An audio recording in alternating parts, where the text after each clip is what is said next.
No sé si en sus casas habrán notado ese mal sabor del agua que en los últimos días está teniendo precisamente en la red de agua potable de la ciudad de Mérida, de la capital extremeña. Pues de ello vamos a hablarle en este tiempo de La Picota, en Televisión Extremeña, porque hay notas de prensa enfrentadas entre Izquierda Unida y la empresa concesionaria del servicio Aqualia y el gobierno municipal. De esto y de otros temas hablaremos en este tiempo con Pepe Pérez Garrido. Buenas noches, ¿qué tal? Buenas noches, Fran. Pues aquí una semanita más. Y José Luis Arellano, buenas noches, ¿qué tal? Hola, buenas noches, bien, como siempre. Disculpamos a nuestro tercer tertuliano, Abel Hernández, que desde aquí le enviamos un saludo porque no pueda estar hoy con nosotros por motivos personales. Iniciamos ya esta picota precisamente charlando del agua, porque desde Izquierda Unida en Mérida hablan de un deterioro progresivo de la calidad del agua en las últimas semanas, sobre todo en la urbanización La Calzada y en varias calles del centro. Yo no sé, tú que vives por el centro, si has notado o no, o si bebes agua o no, sí, de la red. En mi casa hemos bebido agua del grifo de toda la vida.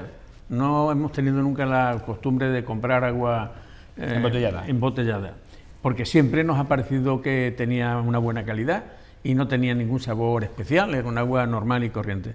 Y además, incluso recomendado por los médicos, beber agua del grifo es lo más saludable porque tiene contenidos de minerales y de otras historias que son beneficiosas para el cuerpo humano. Entonces nosotros nunca hemos tomado agua de botella. Pero últimamente es verdad que mi mujer me lo decía, oye, parece que el agua tiene un sabor raro. A mí, como yo no tengo mucho sabor ni mucho olor, yo he seguido bebiendo y sigo bebiendo agua del grifo sin ningún problema. Pero sí, se ha detectado, en mi casa se ha detectado, mis nietos lo han detectado también. Y bueno, a partir de hace unos días no ha habido más remedio que comprar agua embotellada. Pepe, ¿en tu caso has notado algo o no? Yo utilizo una jarra para beber que de alguna manera quita un poco de cal, filtra un poco, y yo no he notado ningún cambio de sabor. Yo he seguido bebiendo exactamente igual, ¿no? Bueno, pues sobre todo Izquierda Unida lo que dice es donde más ha notado en la zona centro, en las calles del centro y en la zona de La Calzada, en la urbanización de La Calzada. Dice que esta situación se lleva prolongando desde hace ya varias semanas y quieren saber las causas de estas circunstancias. Solicitan al equipo de gobierno una reunión de coordinación con representantes municipales y con la empresa concesionaria para saber exactamente qué es lo que ha pasado. El ayuntamiento ya ha contestado y ha dicho que efectivamente desde hace 15 días aproximadamente se ha detectado un sabor en el agua que es debido a la captación de la misma, porque el nivel del embalse ha bajado debido al riego. Al bajar el nivel del embalse, sabéis que pues cuanto más bajo está el agua, peor es la calidad del agua embalsada. Porque, dime. De todas maneras, quería, puntualizar una cosa. La señorita señora bióloga del laboratorio del agua en Mérida, es muy conocida nuestra, de casa, la hemos visto nacer, y un día, no hace muchos días, se lo comenté, y ella me decía que no existía ningún problema. Dice, es probable que en alguna ocasión el agua tenga algún pequeño sabor a, no sé, más veces a caliza, otras veces a otro tipo, pero normalmente, dice, el agua es salubre, se puede beber sin ningún tipo de problema, y que yo sepa, de momento no hay ningún... Y ella es la responsable del laboratorio, así es que... De todas formas, efectivamente, el agua, según el informe de Aqualia, dice que en todo momento ha sido apta para el consumo humano, es decir, que en ningún momento sí se da la circunstancia del sabor precisamente por bajar el nivel del agua embalsada, que hace que evidentemente pues lleve un poco más de mezcla de todo, ¿no? Tiene menos altura de agua la presa de Alange, y la toma de agua yo creo que era flotante, con lo cual va adaptándose al agua que hay, a la altura de agua, y lógicamente si han perdido 2, 3, 4 metros por causa del riego, por haberse utilizado el agua en el riego, lógicamente la toma está más baja y el agua puede. Pero hay que remarcar eso que has dicho últimamente, el agua siempre ha sido apta para el consumo humano. O sea, podemos estar tranquilos y que se tranquilicen los emeritenses, que podrá dar algún pequeño sabor, que ya te digo, en mi caso yo no lo he notado, pero lo que sí es cierto es que el agua es de buena calidad y no tiene ningún riesgo para el consumo humano. Efectivamente, de todas formas, lo que yo creo que debiera, y donde se puede plantear algún tipo de debate, es que Confederación articule un poco la medida del riego con el consumo humano para que no se den estas circunstancias, pese a que el agua tratada, evidentemente, como ha dicho, tiene todas las garantías para el consumo humano. Si es cierto que Confederación se podría articular un poco este tema, ¿no? Ha habido años de sequía que todavía ha estado muchísimo más baja y la toma era en aquel entonces no era flotante, estaba abajo y se cogía agua de peor calidad, ¿no? Al final tendrá que hacer un tratamiento más fuerte para quitar a lo mejor ese sabor, pero por lo menos que estemos tranquilos, ¿no? El agua Aqualia, cuando lo tuvo el ayuntamiento y cuando se lo cedió a Aqualia, el agua en Mérida siempre ha estado en buenas manos y siempre se han hecho todos los controles exigidos por la ley para que esté en buenas condiciones. Por cierto, una pregunta, José Luis, ya que conoces a la persona que se encarga de los análisis, ¿es funcionaria o es de la empresa de Aqualia? Ella, yo creo que es funcionaria porque lleva trabajando ahí técnico municipal, muchos años, ¿no? Sí. Que lo que quería comentar, al hilo de lo que ha dicho Pepe, que yo creo que tiene razón, efectivamente, al captar el agua en una profundidad mayor, probablemente el agua venga ya con un poco de sabor distinto, ¿no? Pero también se lo hemos achacado muchas veces cuando lo hemos comentado en casa o con los amigos, que es probable que también sea culpa de la obra que se está realizando en el anillo perimetral de la ciudad, porque también no hace mucho, hará un par de semanas o tres, venía en el periódico una noticia diciendo que probablemente ya a finales de octubre, de este mes de octubre, que darían más presión al agua, porque la verdad es que presión trae muy poca presión, pero de siempre. Entonces, sí, ese anillo va a permitir precisamente es probable esos problemas. Que eso también sea una consecuencia de, no sé, que las obras esas hayan sido una consecuencia de este mal sabor o de este... Y también hay que tener en cuenta que hemos tenido averías en la calle Oviedo y hace un mes también o poco más en Avenida Fernández López, que periódicamente la red antigua de agua tiene reventones y claro, las reparaciones, quieras que no, cortes de agua, siempre hay, cuando se maneja líquido que luego va a llegar a nuestros hogares, lógicamente se enturbia, hay unos procesos que hasta que vuelve a ser otra vez, efectivamente, hasta que vuelve a mejorar, ¿no? Hay zonas de la ciudad que la red es moderna, pero hay zonas antiguas de la ciudad que la red necesita una reparación urgente. Precisamente, preguntado a la portavoz municipal por esta casa sobre la avería de la calle Oviedo, la que has aludido, que todavía no está del todo terminada desde el pasado domingo, desde que saltó. Hay una triple rotura, se ha producido una triple rotura. Sí es cierto que, según nos explicó la portavoz municipal y que le han dicho los técnicos, es que una rotura produce otra rotura. Sí, muchas veces cuando se hace una rotura lógicamente cortan el agua en el tramo donde esté la rotura y una vez que han subsanado la avería y han sustituido los tubos reventados o rotos o las uniones o las piezas que sean o válvulas, una vez que empiezan a dar otra vez presión al agua, es muy normal que se puedan producir golpes de ariete y a ciertas distancias de donde se ha arreglado vuelva a reventar. Vuelve a reventar, que creo que es lo que ha pasado aquí en la calle Oviedo. Efectivamente, triple rotura, y tanto es así que ha estado pues casi 4 días los operarios de Aqualia. Y mira que la calle Oviedo es una vía vital para entrar a la ciudad. Hoy, este jueves, ya está abierta al tráfico con normalidad, porque ayer también abrieron al tráfico en un sentido, pero hubo unas horas del día que también volvieron a cortar en ambos sentidos, y bueno, normal porque se han producido. Y luego, lo que sí hay que agradecer es que las reparaciones son rapidísimas, ¿eh? En 24 horas están reparadas y si no en 24 también con la calzada repuesta en 48 horas lo hacen. Tienen un equipo para esas reparaciones bastante eficiente. Y decía que, preguntada a Carmen Llanes sobre este sentido, decía que se están planteando ya el gobierno municipal, efectivamente lo que tú apuntabas antes, el programar una serie de inversiones, porque habrá que sustituir parte de esa red antigua, sobre todo donde se producen averías constantemente, y es que en la calle Oviedo es raro el mes que no hay un susto. Sí. ¿Cierto? José Luis. No, yo quería comentar que no solamente en la calle Oviedo, hace 3 o 4 días ha habido también una cosa parecida, no sé si ha sido en las sindicales, en la zona de las sindicales, decir, que es algo que se produce con cierta frecuencia. Entonces, yo estoy de acuerdo en que haya un buen servicio en el ayuntamiento y la gente que trabaja allí sepa de qué va la película y lo termine enseguida, ¿no? Pero que bueno, que las cosas pasan porque pasan y tienen una vida toda. Exactamente. Un periodo de vida de las tuberías, y luego también hay que tener en cuenta una cosa. Yo recuerdo que decías tú que había poca presión. Hace 40 años no había presión ninguna en Mérida. Recuerdo en todos los edificios que se hacían había que poner un aljibe subterráneo con un grupo de presión, o había que poner un grupo motobomba que subía el agua a unos depósitos situados en cubierta y que bajaba por gravedad.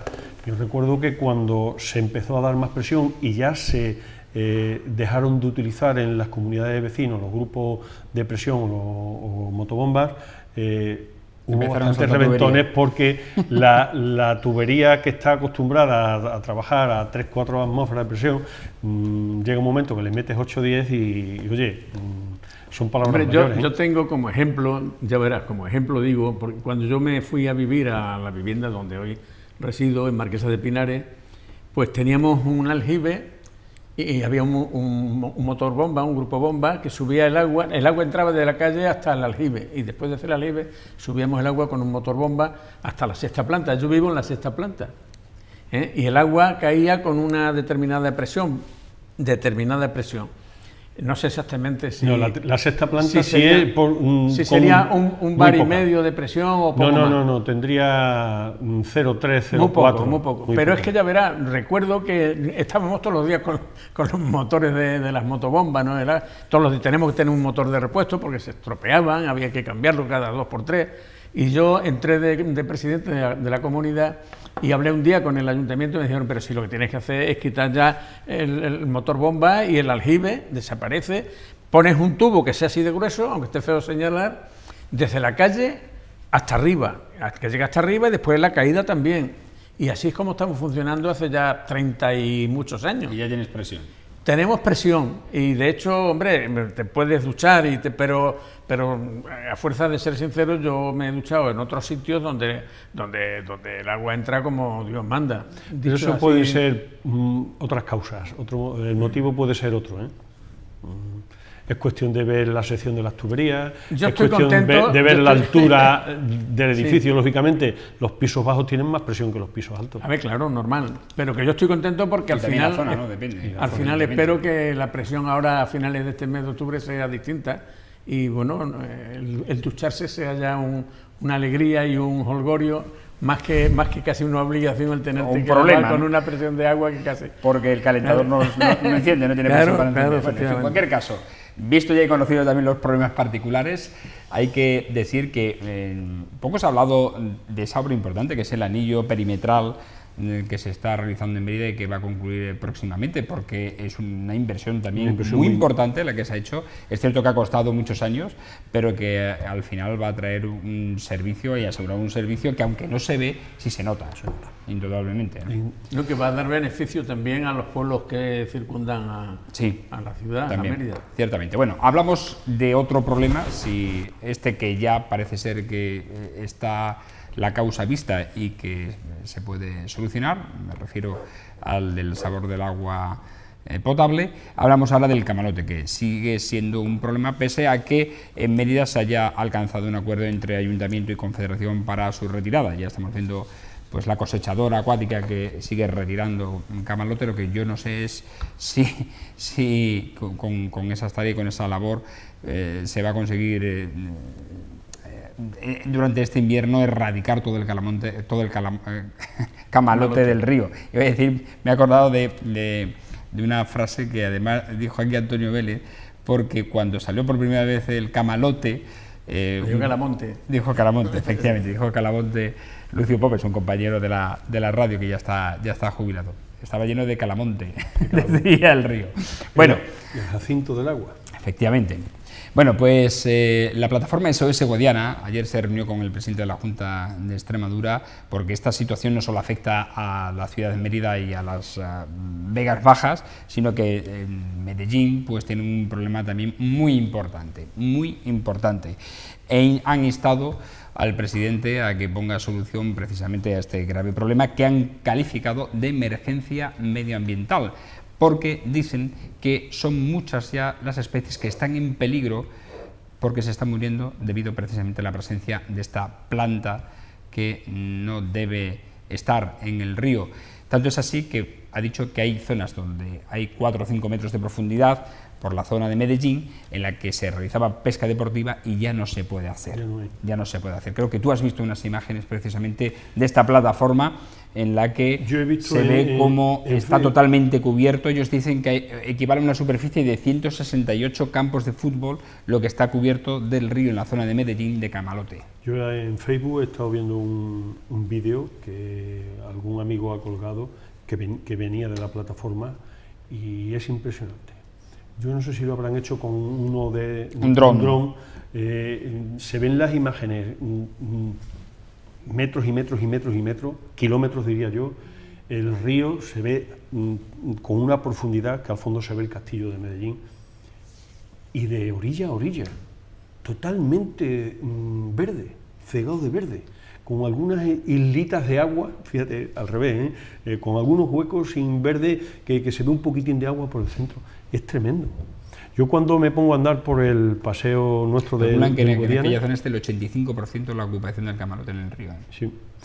Cuando voy andando por aquí, por las márgenes del Guadiana, en la zona del teatro del Puente Romano está impresionante. Pero lo que he visto de Medellín es tremendo. Es como si estuviéramos aquí desde el Puente de Hierro, no voy a decir hasta Lange, pero mucho más arriba del Cruz de Piragüismo, la zona de hasta Cantarranas o por allí, todo completamente verde, es lo que trasladado en Medellín, ¿no? Es impresionante y vamos, es un tema que tienen que coger este toro por los cuernos y solucionarlo de una forma rápida. En la vida del río, si es que el río Guadiana es el que le está dando la vida a montones de extremeños gracias al regadío. Si se consume el agua por el Jacinto y todas las especies que están de peces que están debajo y de flora, es impresionante, y la propia flora. Los únicos que disfrutan son los patos del Guadiana, que yo lo he visto picotear. Al menos picotean, yo no sé, yo no soy muy entendido en flora y fauna, pero yo los he visto picotear, pero vamos, yo tengo fotos picoteando higochumbos. Había una persona que había arrancado unos higochumbos allí al lado de donde están los patos, y había 4 o 5 patos picoteando higochumbos. Imagínate, picotean de todo. Aquí tenemos, sobre todo, la desembocadura de la Albarriga, que está totalmente cubierta. Desde lo que tiene agua, lo que tiene una altura de agua que es desde el puentecillo que pasa a Avenida Fernández López, al final de Avenida Fernández López, desde ese puentecillo hasta lo que es el río Guadiana, ese tramo que puede ser unos 200 metros totalmente cubierto. Aproximadamente, está toda la canalización de muro a muro de hormigón y todo completamente lleno de... Claro, yo creo que el problema, o sea, la gente no se ha concienciado tanto porque hasta es bonito. Entonces, como no queda mal, pues... Sí, bueno, y si le ves la florecilla lila, malva, esas que salen encima, bonito. Hay algunos que cogen hasta las flores, ¿no? Si hubiera sido otro tipo de planta, seguro que la alarma hubiera subido, la alarma ciudadana, me refiero, hubiera surgido mucho antes. En cualquier caso, esta plataforma SOS Guadiana sí ha instado a la Junta de Extremadura a que se pongan de acuerdo todas las administraciones para trabajar en pro de la erradicación del camalote y, sobre todo, y lo más importante, que se trate como si fuera un problema estructural. ¿Qué supone esto? Pues que además de un plan de choque para la erradicación de esta planta, se hagan planes preventivos al estilo de cómo se hace con los incendios. Sí, es decir, que se hacen planes preventivos para evitar incendios, porque se hagan planes preventivos para evitar otra vez que un verano más tengamos el camalote en nuestro río Guadiana. José Luis. Bueno, yo hablando del tema tengo muy poco que decir, nada más que eso, que hay que preparar un plan de choque, terminar ya de una vez con esto y que la Confederación Hidrográfica del Guadiana, que es la primera responsable, pues tiene que actuar ya, pero actuar ya de una forma rápida. De todas maneras, quería comentar que ya hace 3 o 4 o 5 años, cuando empezamos a hablar la primera vez del camalote en el río Guadiana, no sé quién comentó un día... Hace más, hace ya, sí, hace o más. quizás haga 6, 7 años, no sé. Sí. Una persona comentó que al parecer el camalote es un producto alimenticio de primer orden para las vacas.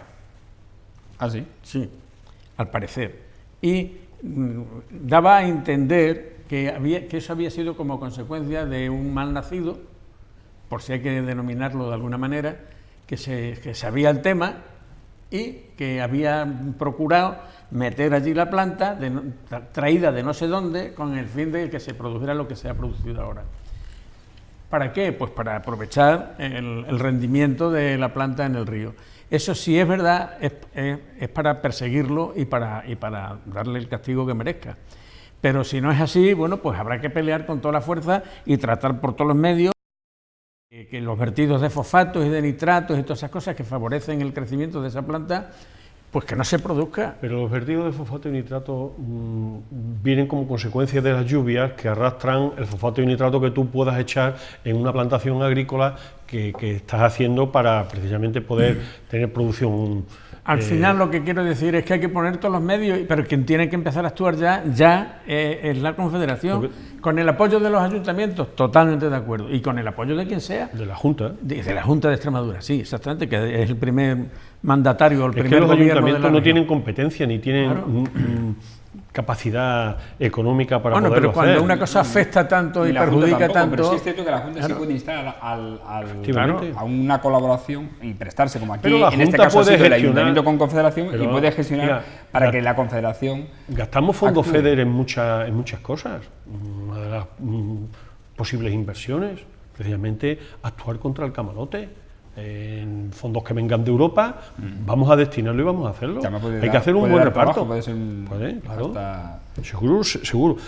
Hace 6 o 8 años, cuando sucedió aquí en Mérida, yo recuerdo cómo sacaban con máquinas excavadoras grandes, retroexcavadoras grandes, cómo sacaban y dejaban el jacinto en la orilla a que se secara, medio se pudriera, para después llevárselo, no sé si se lo llevarían a alguna planta de biomasa o a algún sitio. Bueno, pues, que se haga. Claro, lo que pasa es que eso se hizo, creo que hace 6 o 7 años, pero costó varios millones de euros, porque no es barato, son muchos kilómetros. Pero el problema es hay que hacerlo de todas formas. Pero el problema es lo que tú has dicho antes, Fran. Te gastas unos pocos de millones de euros en prácticamente la erradicación, si te olvidas y empieza a pulular el camalote en 5 puntos a un nivel muy chiquitito, un año nada, otro año nada, pero al 5.º año la explosión, si encima se junta, como ha pasado este año, con un verano muy caluroso que al parecer hace que proliferen más todavía esas plantas, pues tenemos lo que tenemos. Al final habrá que tener en cuenta en las comunidades autonómicas, en la Junta, un presupuesto anual para poder, que además yo creo que lo tienen, para temas de emergencia, temas que no tengan más remedio que hacer frente. ¿No han hecho lo mismo para la Sierra de Gata? Que, por cierto, hablando de la Sierra de Gata, he visto por ahí unas fotos con algunos arroyos o embalses con un chapapote negro que, como no actúen rápidamente, se nos va a meter toda la ceniza en el agua, en los ríos o los embalses y veremos el podemos tener algún problema grave. Ciertamente. Bueno, hablamos de otras cuestiones, nos metemos ya en... Antes de meternos en esa faena, vamos a decir una cosa buena, hablando también de plantas verdes. Enhorabuena por en un tiempo récord haber resembrado y haber puesto el césped del estadio del Mérida, que creo que lo van a estrenar esta noche. Efectivamente. Estarán ahora haciénlos, estarán jugando ahora. Pero eso tiene que ser casi milagroso, porque uno de los técnicos que ha estado trabajando en poner el nuevo césped, creo que decía que dice, aunque se hubiese jugado el partido hace ya 3 días, no habría habido ningún problema, porque al parecer eso agarra enseguida. Lo ponen, riegan encima la primera vez, empiezan ya las raíces a buscar sitios. A buscar sitios, sí. En una semana justamente, porque empezó un lunes y ha terminado un domingo prácticamente, de forma muy intensiva, la sustitución de los tepes del césped del Estadio Romano. Por cierto, que el antiguo césped, lo mismo que el camalote, se va a utilizar para las labores del parque, de la delegación de jardines, de parques y jardines. Sí, de sustituir algunas zonas que se va a utilizar. La zona, lo que es el elemento vegetal, que exactamente no lo sé qué es exactamente, pero se va a reutilizar para parques y jardines de otras zonas. Bienvenido sea. Aquí todo se reutiliza. Hablamos, como decimos, de otra cuestión, de tema de política, porque ayer conocimos el barómetro del CIS, un barómetro que se ha hecho. Ayer estuvimos ya comentando también algo en nuestro tiempo de picota, pero queremos dedicarle hoy un espacio también con nuestros tertulianos, un barómetro que se ha hecho justo después de las elecciones municipales y prácticamente hasta la toma de los nuevos alcaldes y presidentes elegidos el 24 de mayo, que fue a final de junio. Las notas creo que ustedes ya la conocen, vamos a repasarlas, pero se puntúa a los 4 líderes autonómicos que se han obtenido representación en la Asamblea de Extremadura. El único que ha aprobado ha sido Guillermo Fernández Vara, con una nota del 5,47, le sigue la líder de Ciudadanos, María Victoria Domínguez, con 4,80, el máximo responsable de Podemos, Álvaro Jaén, obtiene una calificación de 4,46 y el expresidente autonómico y presidente del Partido Popular una nota de 4,43. Analizamos esto y después analizamos una parte muy interesante, que es cómo ven los ciudadanos extremeños la situación de la región en estos momentos. ¿Cómo valoráis estas notas? Por cierto, notas que, vuelvo a insistir, prácticamente no se ha valorado nada de la gestión, porque es desde el final de las elecciones hasta prácticamente la toma de posesión de los diputados. Yo quería decir que como persona independiente políticamente hablando que soy, yo cuando salió la primera noticia de que Ramón Ropero, alcalde de Villafranca, iba a ser también senador, a mí aquello me pareció una tomadura de pelo, porque el Partido Socialista ya hace un año y pico que empezó por decir que había que renovarse desde dentro, que había que hacer una renovación completa, que un cargo, un voto, una persona, que no se pueden ostentar... Un voto, ¿no? Un voto no, un puesto, una persona, exactamente. Entonces, a mí me parecía que además es que Ramón Ropero lleva ya en la política socialista desde, no sé si desde antes de la República o por ahí.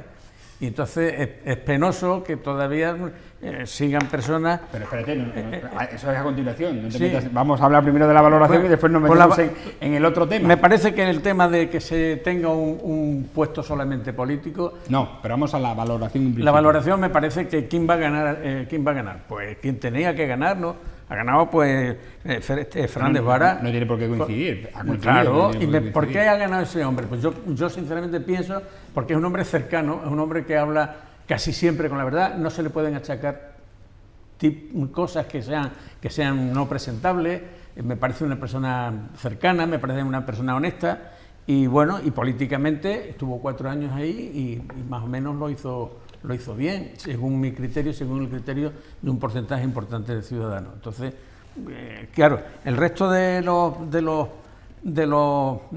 políticos que han sacado notas más bajas, pues ¿de quién estamos hablando? María Victoria Domínguez, una señora que prácticamente en Mérida no la conoce nadie, la conoce muy poca gente. Álvaro Jaén es un señor que está en la misma historia. Y Monago ya sabemos lo que da de sí, entonces ¿qué notas va a sacar? A mí me parece que la nota que han sacado cada uno de ellos es correctísima y se ajusta exactamente a lo que hacen y a lo que realizan. En el caso de José Antonio Monago, ha sufrido el desgaste. Es normal. Vamos a ver, cuando tú te pones a hacer una valoración de este tipo, encuestas a 100 personas, vamos a ponerle, por ejemplo. Si ya con las elecciones hemos visto que el PSOE ha rondado el 40 y algo %, el PP se ha quedado 2-3 puntos por debajo, 5 puntos por debajo, cuando tú a esas mismas personas le preguntas por los líderes, los que han votado PSOE le habrán dado un 10 a Guillermo Fernández Vara y un 0 a José Antonio Monago. Los que han votado al PP le darán un 10 a José Antonio Monago y un 0 a Guillermo Fernández Vara. Al final empiezas a sacar la media y la media que ronda los 5 puntos en función de que tenga unos cuantos entrevistados más que sean de un partido o sean de otro, sube por encima del 5 o baja por debajo del 4. Eso es normal. Muchas veces a mí las valoraciones estas que hacen son un poco muy sui generis y yo no le presto mucha atención. ¿Creéis que puede influir en el futuro político de José Antonio Monago? Yo creo que no. No. Vamos, por ese motivo no, en absoluto. Yo creo que José Antonio hizo una buena labor dentro de los 4 años que tuvimos de crisis, de desgaste debido a la crisis y debido a los recortes y tuvo que hacer la política que tuvo que hacer. Le hubiera gustado hacer otras seguramente. Hay algunas cosas que no me han gustado de él, pero es normal. De ningún político que esté al frente de un gobierno de ayuntamiento, autonomía o nación te puede gustar el 100% porque eso es imposible. Hay cosas a las que uno, aunque sea de un partido o sea de otro, no le gusta. Lo que pasa es que, bien por disciplina o bien por educación, por motivo del que sea, pues se lo calla y no lo cuenta. Hay cosas que no me han gustado de José Antonio. ¿Que no me han gustado? Pues mira, eso de que no viviera en Mérida, pero pues vale, ¿qué le vamos a hacer? Pero creo que hizo el trabajo que tenía que hacer en su momento, que era muy duro hacerlo y el desgaste se ha visto, va a haber bajado de 32 a 28. Hombre, yo creo que Monago ha hecho un trabajo relativamente bien hecho, también porque ha tenido más suerte que Espartaco, como digo yo, porque claro, tener el apoyo que ha tenido 4 años en una legislatura completa, Izquierda Unida, que eso no se lo pensaba nadie, hombre, que un partido comunista esté apoyando a la derecha de este país a sacar y a llegar a arreglos y a historias, me parece que eso es tener suerte, eso no es... Eso es una cosa, y otra cosa es que lo haya hecho mejor o peor. A mí me parece que la gestión de Monago no ha sido buena en su conjunto. De todas formas, no estamos juzgando aquí ahora... Sí, estamos juzgando si ha tenido una buena puntuación o no. Yo digo que la puntuación está un poco en función de los resultados y de cómo la gente lo ve. Y la gente, si lo ha visto de la manera que lo ha visto y le ha dado un 4,43, pues me parece que está bien, está demasiado bien. Ese es mi criterio. Hombre, de extrañar es evidentemente que el que haya sido hasta hace 3 meses presidente de la Junta de Extremadura ocupe el último lugar de los 4. Normalmente los presidenciables, por decirlo de alguna manera, suelen estar cercanos. Mira, te voy a decir, a mí me llamaron hace 6 meses, 8 meses, para hacerme no me digas. Una encuesta. Sí, yo por teléfono he participado en 2 encuestas. Y tuve que hacer una valoración. Yo no te voy a decir los votos que hice, los puntos que le di a cada uno de los responsables, pero te puedo asegurar, sí, tuve que valorar a Vara, a Monago, a Pedro Escobar. No te voy a decir lo que voté, pero te puedo decir que no fueron 0 y 10. Ten en cuenta, hay mucho, Pepe, que en estadística se descartan los valores extremos. Es decir, sí, pero estoy convencido de que... A personas que respondan en los límites de la extrapolación, esas personas normalmente se descartan. Lo digo porque estoy algo de estadística y esas muestras de todas se descartan, las anulan automáticamente. Es que de todas las maneras me parece, Pepe, que le estás dando la razón a Fran. Es decir, que tú conscientemente dices, no le di una valoración de 0 a ninguno, ni de 10 tampoco. Hiciste una cosa sensata, dentro de un equilibrio intermedio. Y eso es precisamente lo que estaba comentando aquí el moderador, que normalmente las personas políticas que han ostentado cargos importantísimos, y ser importante es ser presidente de Extremadura, pues no tendría por qué haber habido esa diferencia entre la puntuación que ha conseguido Fernández Vara y la puntuación que ha conseguido... Eso es según el momento y según la gestión. Guillermo estuvo gobernando 4 años y tenía mayoría absoluta, ¿verdad? Y cuando llegaron las elecciones en el 2011, las perdió y se quedó como segunda fuerza política. ¿En aquel entonces era muy malo y ahora es muy bueno? No. Ha evolucionado en función del desgaste que haya podido tener el político en sus 4 años de trabajo. Que uno tiene que asumir que ha hecho recortes y que esos recortes son impopulares para intentar sanear, o bien porque te obligaban desde Madrid a unos determinados gastos, con lo cual tú no has podido hacer a lo mejor lo que tú querías. Y al no poderlo hacer, también tienes menos responsabilidad. De todas formas, ahora en el 2015, en las elecciones, ya hemos sufrido los 4 años anteriores, está muy claro. Bueno, este barómetro también hablaba sobre la percepción que tienen los extremeños de la situación de Extremadura, y es reveladora. El 39,5% de los encuestados la han calificado como mala, esta situación económica, el 37,9% como regular, el 17,5% como muy mala, el 5% como buena y el 0,1% solamente como muy buena. La gente tiene una percepción negativa de la situación que estamos atravesando los extremeños.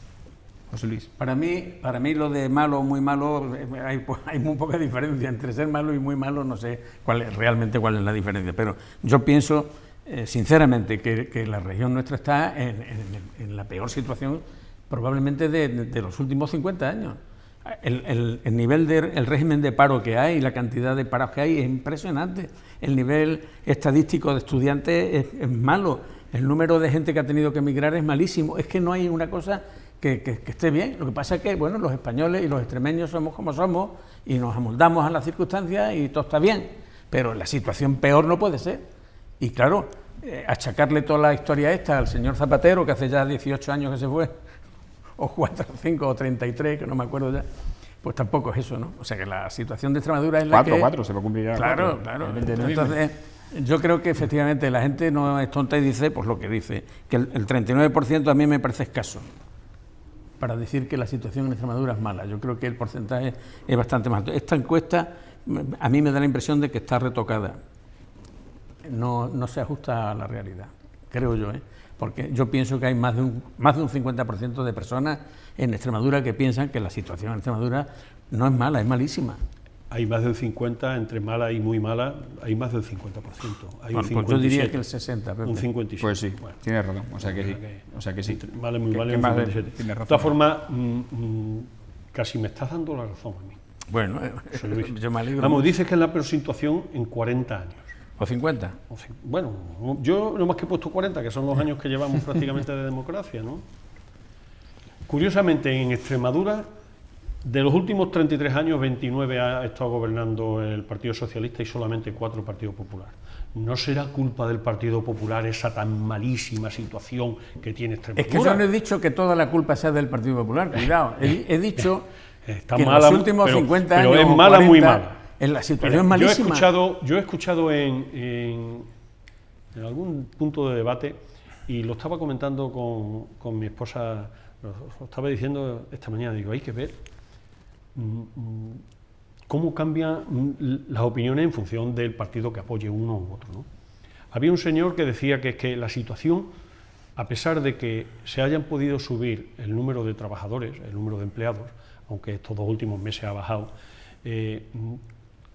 por los sueldos tan bajos, tan malísimos que están cobrando muchas personas, seguían necesitando ir al comedor social o ir a la ayuda social para poder compensar un poco el poco salario que tenía por su trabajo. O sea, tenían que complementarle, tenían que darle algo de dinero, o pagarle luz, agua, o colegio de los niños, o libros, o incluso el comedor social, darle de comer.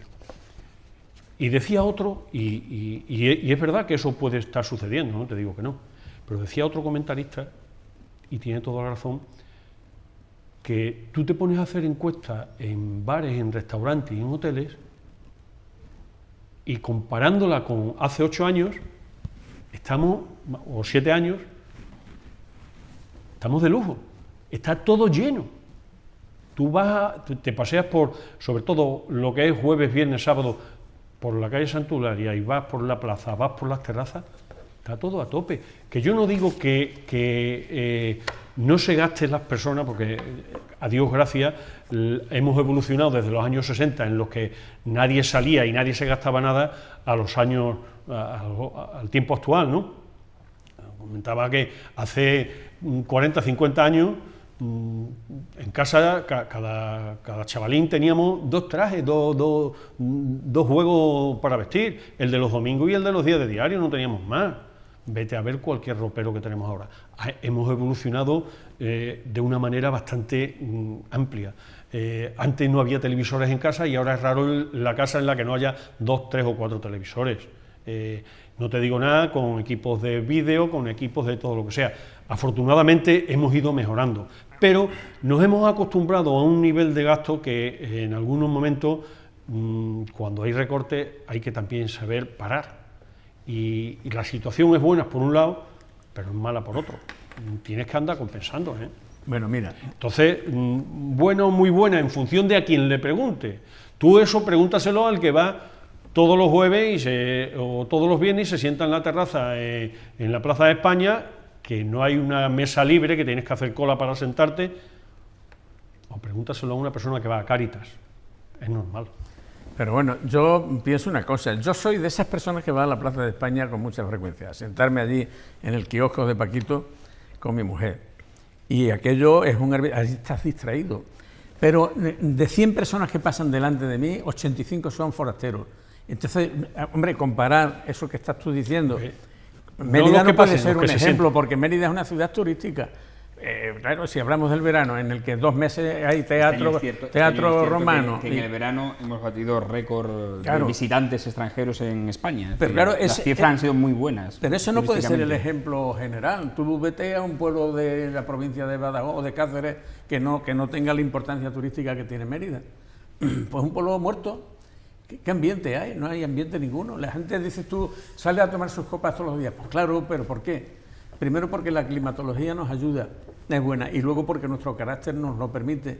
Somos como somos, pero lo que no podemos es estar de acuerdo con lo que dicen los catalanes. Los extremeños que están todo el día de cachondeo en los bares. No, los extremeños no están todos los días de cachondeo en los bares. Los extremeños salen a tomar su copa porque no se pueden tomar el whisky, te toman el chatillo de vino corriente y van más listos que toda la Es muy sano también, por cierto. Es muy sano.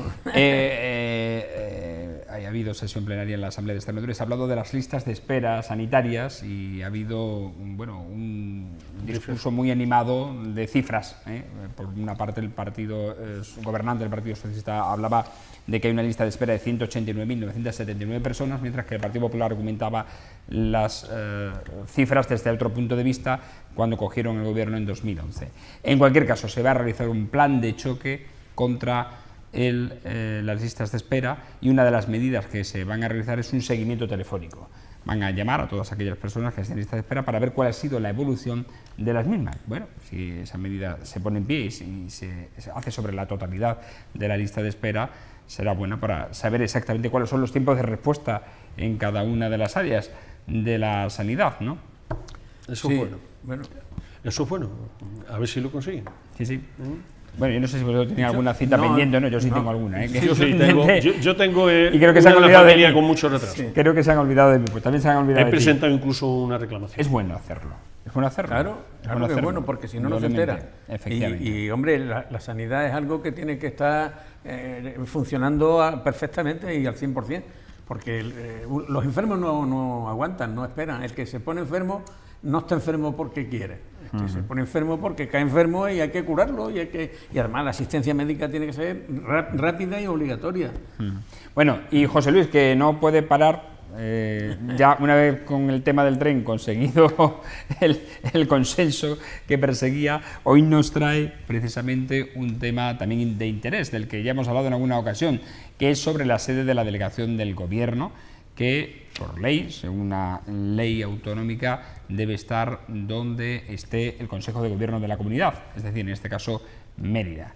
Y nos trae además la ley que ampara precisamente ese artículo en el que dice: la delegación del Gobierno ha de tener su sede en la localidad donde radique el Consejo de Gobierno de la comunidad autónoma, salvo que el Consejo de Ministros determine otra cosa. La Ley 17/83 de 16 de noviembre en su artículo 4 y la Ley 6/97 de 14 de abril en su artículo 22.3, ¿no? Efectivamente. Vamos a ver, este es un tema, yo desde luego no soy aquí el que va a hacer el invento de cualquier historia, ¿no? Esto es algo que a los emeritenses nos duele. ¿Por qué nos duele? Pues porque desde el año 1981, en diciembre, se aprobó en la Asamblea de Extremadura, que la Asamblea de Extremadura debe ser una institución importante y seria. Bueno, pues allí los políticos de turno aprobaron el Estatuto de Autonomía de Extremadura. Y en ese estatuto, que se aceptó además por unanimidad, se aprobó por unanimidad, entre otras cosas decían que Mérida es la capital autonómica y la sede de todas las instituciones oficiales y regionales. Entonces el delegado del gobierno decía debe estar en Mérida, que es la capital de Extremadura, porque lo dice la ley tal, ya has nombrado tú los datos y tal. Y mientras que el Consejo de Ministros no diga otra cosa, pues tiene que ser así. Y si no es así, es que no se está cumpliendo la ley. ¿Y eso qué significa? Porque llevamos 38 años ya aquí aguantando el chaparrón, porque los políticos de turno que se reunieron en su día y hicieron acuerdos verbales no escritos, pues ya está bien de acuerdos verbales no escritos. Yo creo que ya ha llegado el momento de que la gente empiece a exigir lo que yo creo que por ley nos corresponde, y es que se cumpla la ley. Y si no quieren traer la delegación del gobierno aquí, pues que el Consejo de Ministros diga lo contrario. Pero si no dice lo contrario, el delegado del gobierno tiene que estar residiendo en Mérida. Si no, no se entiende por qué en Badajoz tiene que haber un delegado y un subdelegado, y en Cáceres otro subdelegado. Bueno, en Cáceres es normal. Los subdelegados tienen que estar en las dos capitales de provincia. Pero es que la capital de la región no es Badajoz, ni es Cáceres, es Mérida. Y es aquí donde tiene que estar. Y esto lo traigo a colación porque ya está bien, porque estamos hasta las narices de soportar lo que estamos soportando. Y hay muchas más cosas que reclamar. Pero en vista de que la plataforma Mérida no se vende, ha dado los resultados que ha dado, y de lo cual pienso que nos alegramos todos, los de la derecha, los de la izquierda y los del centro. Porque el hecho de que el delegado de Extremadura no esté en Mérida, yo no le echo la culpa al Partido Popular, por supuesto, que también la tiene. Ni al Partido Socialista, que también la tiene, ¿eh? Pero hay que decirle a los políticos, tirarles de las orejas y decirles, bueno, ya está bien, señores, ¿hasta cuándo piensan ustedes seguir con esta historia? Porque los emeritenses estamos ya hasta las narices de aguantar, y ya está bien de tanto aguantar. Por eso lo he traído aquí, para que la gente empiece ya a sensibilizarse del tema, porque lo vamos a empezar a reclamar, de una manera o de otra, y le pese a quien le pese. Si le pesa a algún político que todavía está en vigor del Partido Socialista, lo sentimos mucho por él. Y si es del Partido Popular, igual, me da igual.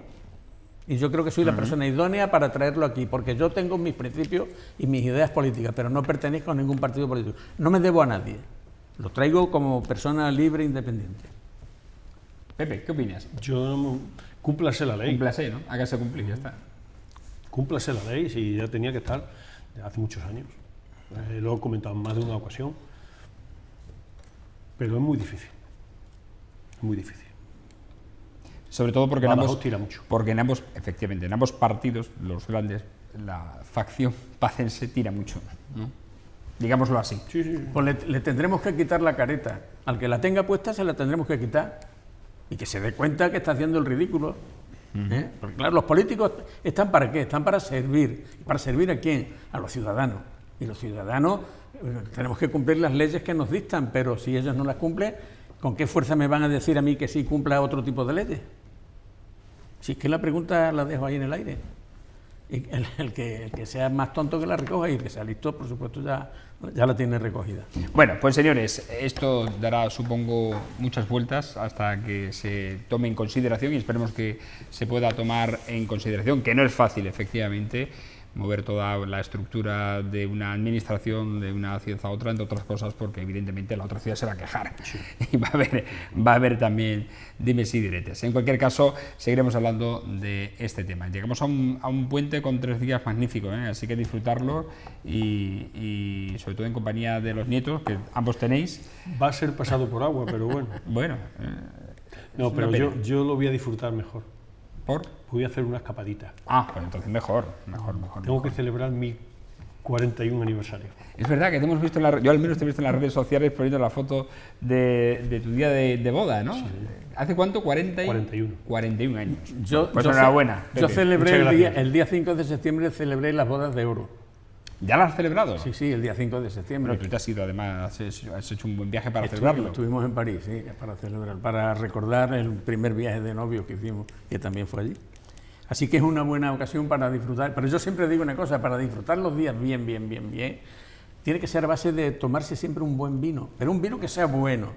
El malo que se lo beban otros, nosotros tenemos que beber del bueno. Ya sé por qué tú no tomas tanto en consideración el sabor del agua, claro. Apenas la bebe. Claro. Señores, no hay tiempo para nada. Gracias a José Luis Arellano, a Pepe Pérez Garrido y a ustedes por su atención. Buenas noches y espero que disfruten de este puente del día 12 de octubre.